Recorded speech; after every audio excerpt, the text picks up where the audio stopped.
Hey fifth graders, Miss Shames here, and today we're starting a new unit and learning about something completely different and new, coordinate planes. So you might be asking yourself, what are coordinate planes and who would use them? Am I going to be learning how to fly a plane? Well, you're not going to be learning how to fly a plane, but pilots who do fly planes do use coordinate planes. And besides using coordinate planes to find buried treasure, coordinate planes can also be useful in exercise. X, Y, X, Y, X, Y, X, Y. But the main thing that coordinate planes are going to be useful to you for is understanding graphs, especially in middle school and high school. And graphs are used to understand many different things and are used by lots of different professions. So let's talk about some of the things that graphs are used for. Graphs are used for all sorts of purposes, such as looking at a map of the United States, such as looking at trends in coronavirus cases. Graphs are used to look at the world population and study it. And graphs can also be used to understand economics, how money works. So graphs can be used in so many different ways, and coordinate planes, learning that is like a stepping stone to learning about graphs. Let's talk about some of the different professions or jobs of people who use graphs. Business people, scientists, researchers, engineers, demographers. Those are people who study world population, kind of like the graph I showed you before. Rodentologists, we learned about those when we read Oh Rats, people who study rodents, they use graphs. Teachers, not just in teaching you about graphs, but we use graphs to understand our students and what they've learned. Coders, people who code websites, they use graphs also. And many, many other professions use graphs. And this is why it's so important to learn about coordinate planes. Let's talk about some vocabulary that you're going to see and use throughout this unit. So let's start practicing it. You're going to see the vocabulary coordinate, origin, x-axis, y-axis, ordered pair, quadrant, perpendicular, and parallel. So look out for these words and try to use them in your mathematical writing and speech. So today we're going to kick off our first lesson of coordinate planes, and our teaching point is that mathematicians construct a coordinate system on a line. So we'll start with one line and identifying coordinates on that line. Here's your success criteria, how you'll know if you're successful by the end of the lesson. You'll be successful if you can identify and label a point's coordinate on a number line, if you can identify the pattern of a fractional or whole number line and label the tick marks accordingly. And you'll be successful if you can explain your thinking using mathematical vocabulary through writing, speaking, and drawing. All right, y'all, let's go. Hey, Zernstar. Today we're going to work with number lines. Let's draw one. I'll get us started by drawing a line like this. I'll draw an arrow on each end to show that the line goes on forever in both directions. Now we need to put tick marks on our number line. There should be an equal distance between each tick mark. Which number line shows how to draw the tick marks correctly? Think, which one shows how to draw the tick marks on the number line correctly? Remember what he said, that they have to be equally distant from each other. Go ahead and turn and talk to a partner or put your answer into the Zoom chat. All right, well, the correct answer is this number line on the right because it has equally spaced tick marks. Yay! We need to make sure that the distance between each tick mark is the same. Let's place all of our tick marks 1 inch apart. I'll draw that now. I'll use this 1 inch square to help us measure.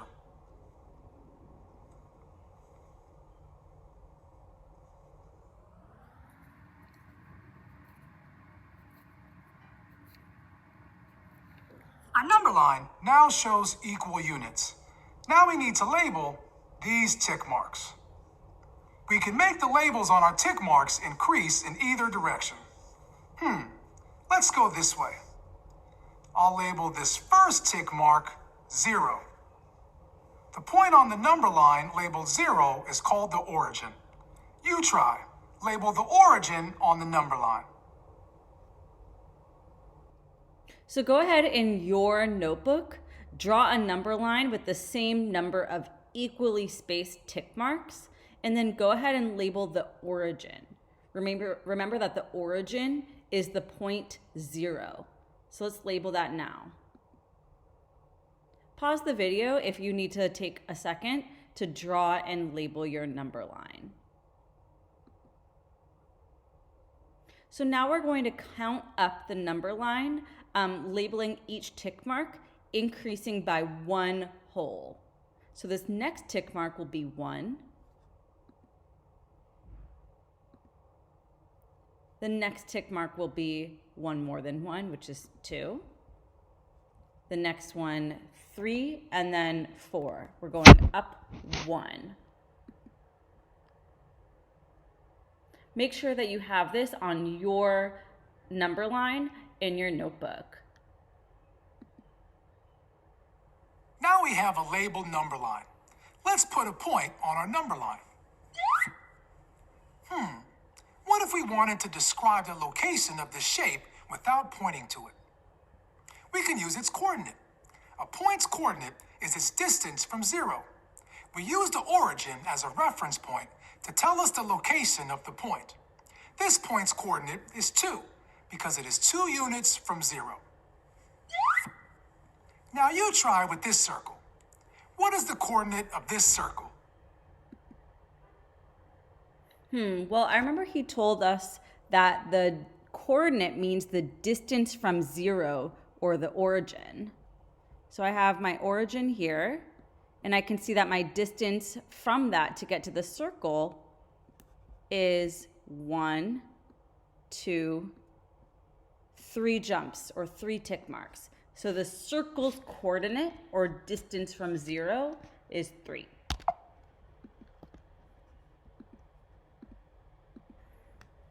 The coordinate of this point is 3 because it is 3 units away from the origin.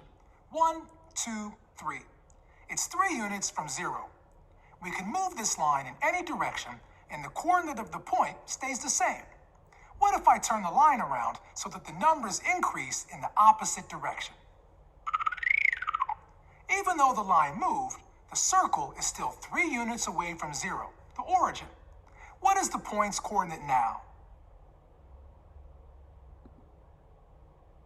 Well, he said that the coordinate is just the distance from 0, and that we could spin the line or put it either direction, and the distance from 0 will remain the same.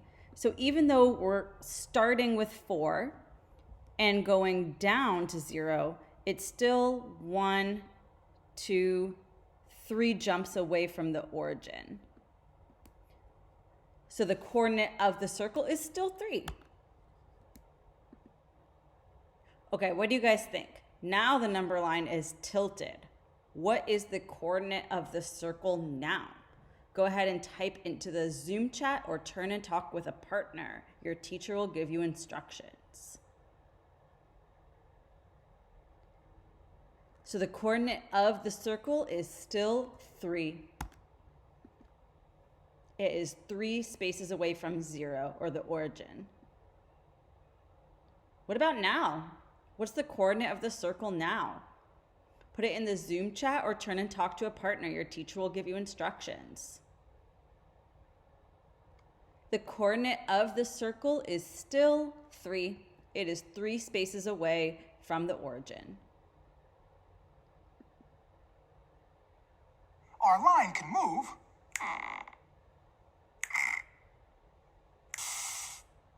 but the coordinate stays the same because the point is staying the same distance from the origin. Let's dive in and find more coordinates. Let's mix things up a little. In this next one, we'll partition each hole on the number line into a fractional unit. Let's use thirds for this first one. label the fractional units on our number line. So what did we divide the whole into? So here highlighted on the number line is 1 whole because it's the distance between 0 and 1. And to figure out if we partitioned into halves or thirds, I can see how many spaces it's divided into. So here's 1 space, like this part, 1 space, 2 spaces, 3 spaces. So it's divided into thirds.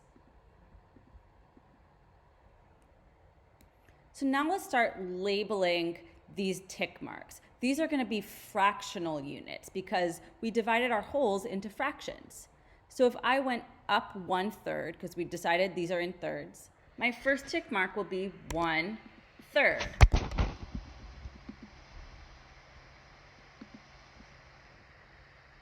What's going to be my next tick mark? What do you guys think? Type into the chat or turn and talk with a partner. My next tick mark is going to be 2/3. And if you think about it, this makes sense, right? Because if we start at 0, then we go to 1/3, 2/3, and then 3/3 makes 1 whole. All right, let's keep going. Okay, so after the 1, we know that 1 is the same as 3/3, right? So the next third is going to be 4/3. What do you think will come next? What do you think will go here?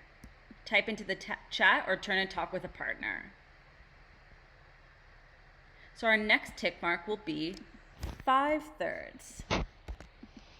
Then we get to 2, which if we wanted to put it in thirds would be 6/3, which makes sense, right? Because we know a fraction line is a division sign. So this really means 6 divided by 3, which is 2. What do you think comes next? Type into the chat or turn and talk with a partner. What will come next on this number line? So this will be 7/3. So that's how we make a number line with fractional units.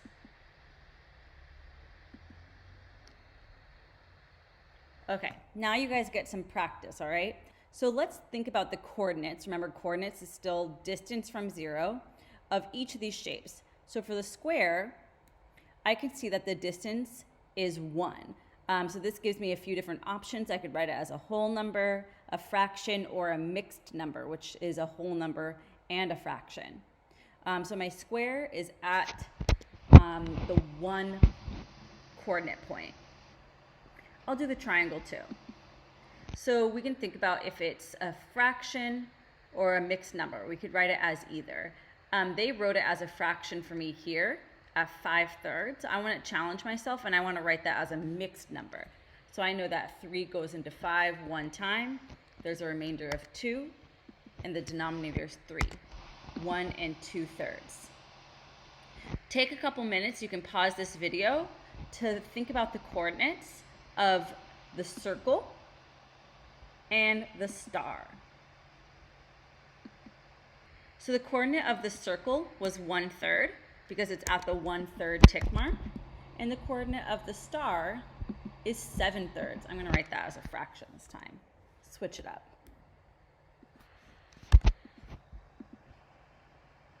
Yay! Let's wrap up now. We'll look at a couple more number lines with some tricky point plotting questions. Let's start with this one. Some of the tick marks are labeled, but some are not. Think about what fractional unit each whole is partitioned into. What is the coordinate of the circle? This is getting tricky because now the number line is going down in decreasing order. It's going from 2 to 0. The number line is getting smaller. Is partitioned into thirds because 1 whole, like the distance between 1 and 2 or the distance between 1 and 0, is split into 3 parts. 1, 2, 3. So let's think about what the coordinate of this circle will be. Well, if I'm starting from the origin, I would say this is 0, 1/3, 2/3, 3/3 makes 1 whole. Then we're going to make another jump of 1/3. So that would either be 1 1/3, or you could write it as 4/3. Then we would get to 5/3, and then 6/3, which we talked about is the same thing, or it's equal to 2. So let's say that the coordinate of the circle, let's write it as a mixed number, is 1 1/3.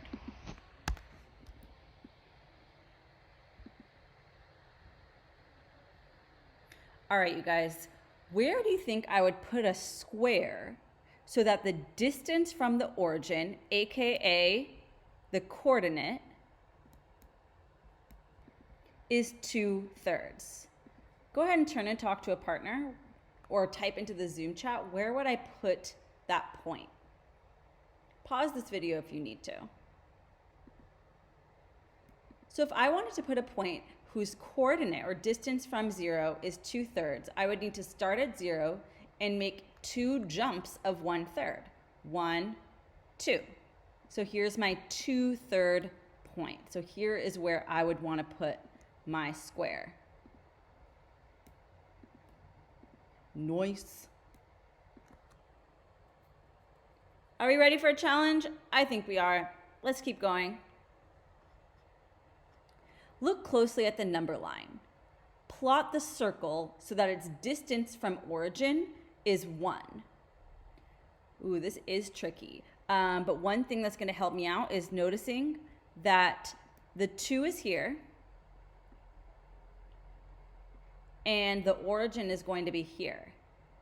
And so that's 0. I'm noticing that there's kind of these smaller tick marks, and then there's these more bolded tick marks. The more bolded tick marks mean that it's a whole number.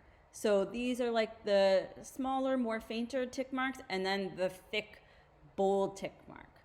So that's going to be the 1 whole point. And I should put my circle there.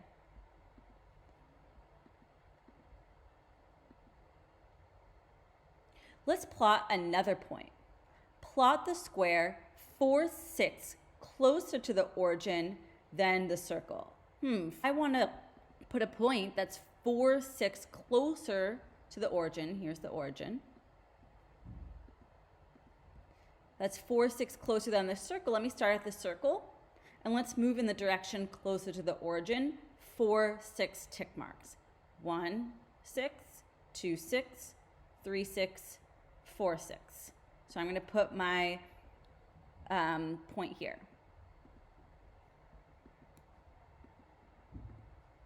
Yay. What is the coordinate of the square? So we just put down the square. Put it in the Zoom chat or turn and talk to a partner. What is the coordinate of this square? Well, remember, coordinate is the distance from 0. And here's 0. And if we're counting by tick marks of 1, 6, we go 1, 6, 2, 6. So the coordinate of the square is 2, 6.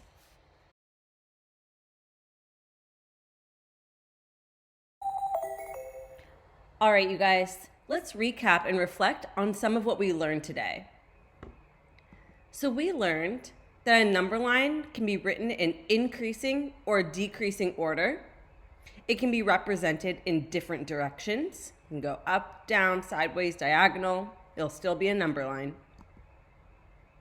We learned that the point 0 is the origin on a number line. We learned that a point's coordinate tells its distance from the origin. And we learned that a number line can use both whole numbers and fractional increments. All right, you guys, head to Desmos and get some practice in what you've learned.